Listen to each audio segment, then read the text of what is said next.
اور یہ جرمنی سے ایک احمدی دوست کا بھجوایا ہوا سوال ہے. وہ لکھتے ہیں کہ سورہ جمعہ میں تمام مومنین کو نماز جمعہ کی ادائیگی کا حکم ہے اور سورۃ البقرہ میں ماہ صیام کے روزوں کا حکم ہے.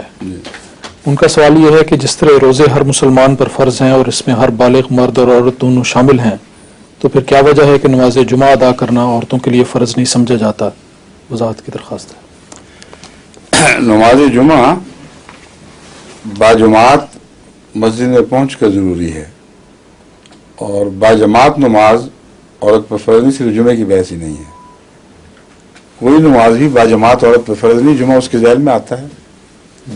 اور روزے گھروں میں رکھے جاتے ہیں، اس لیے اس میں کوئی عورت کی تکلیف مالا یطاق نہیں ہے. تو عورت کو جس نے گھر کی ذمہ داریاں ادا کرنی ہیں، جس نے بچوں کی نگہداشت کرنی ہے، اس کو اگر باجماعت نماز کا مکلف کر دیا جاتا تو جمعے میں بھی وہ مخاطب ہوتی، لیکن بڑی حکمت کے ساتھ اور واضح حکمت کے ساتھ، جس کو سمجھنا مشکل نہیں ہے.